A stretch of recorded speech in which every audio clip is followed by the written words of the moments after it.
Hey guys! So I just want to apologise before I start this video for not uploading for 2 weeks. I did have a video planned and kind of filmed, but I just wasn't very happy with it because it was a cover of a song and I wasn't completely proud of what I had done yet.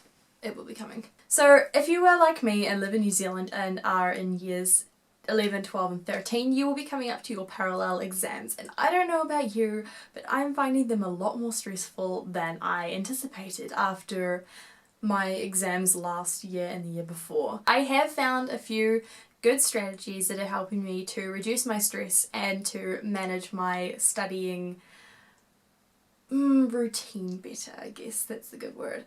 Anyway, I thought I would share these with you guys because I know that eventually everybody will have to sit an exam.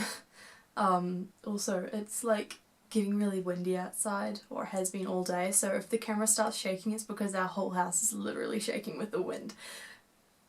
Scary fun. So this is just a list of things that I thought would help everybody who needs to study. Don't do exactly what I tell you, try and pick out things that work for you, okay, because that is one of the things on the list. Step number 1. Sort out your priorities. If you have access to a list or your exam timetable, mark them on your calendar and find out which ones are closest and will need the most attention for your studying, and sort out which subjects you probably need more time to revise on. For example, my timetable starts with English. So, for example, I would be studying for English first, but I wouldn't be spending ages on it because I think that I'm actually pretty good at English. So then I would move on to whatever I've got next, which I can't remember.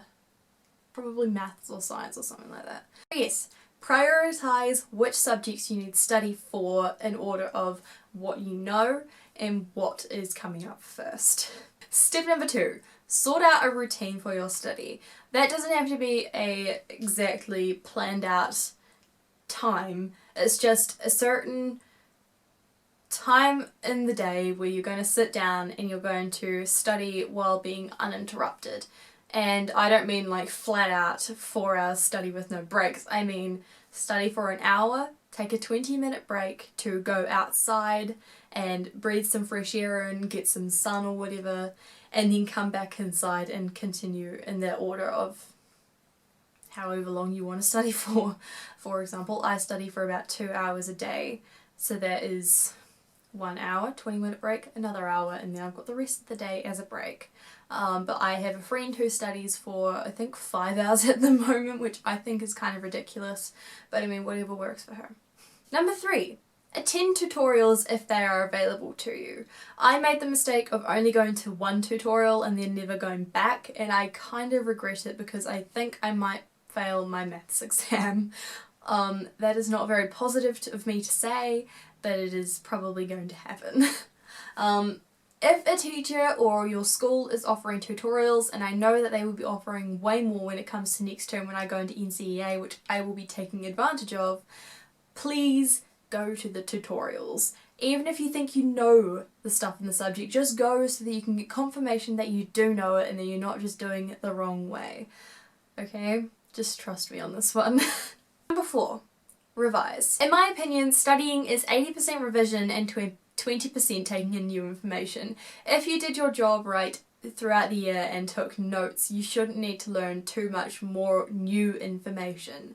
So you will already have the information for you in your book or in the back of your mind. All you've got to do is look over notes and bring that back. I had this really awesome teacher last year for social studies who was telling us while we were trying to learn a song that you never lose the information that you learn. It's always going to stay in your brain, you've just got to remember it. That can be through revising or finding something that will help you remember it, like a certain place, or somebody's humming the words and suddenly, hey, I can sing the whole movie of Frozen. I can do that, but that is not because it's locked away in my brain. I just watched it too many times. Step number 5, and this is probably the most important thing on my list. Don't just do what your friends are doing. They have different ways of absorbing information. They have different ways of recording notes. They have different abilities of being able to sit down and study. I mean, I don't know about you, but I have a very short attention span. I can't sit down and study hard out for 5 hours like one of my friends can, because I just lose interest and then I'm not absorbing information, I'm just reading over stuff that I already know.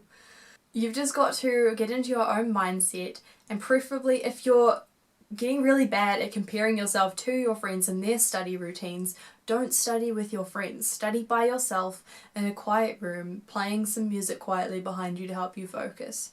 And remember to take breaks as well. Breaks are important. Okay, so I hoped they helped you. They probably didn't. It's just my way of doing things. So yes, there might not be a video going up on Friday. I'm really sorry. I actually have a job now, like a real job in real life where I'm getting paid and stuff. So I am probably not going to be able to film and upload as often as I hope to, but I am going to try my hardest, even if it's just every so often I upload a cover video or me sitting down rambling about school or work. Yeah. But yes, thank you guys so much for watching, and I will see you guys hopefully on Friday with another video. Adios.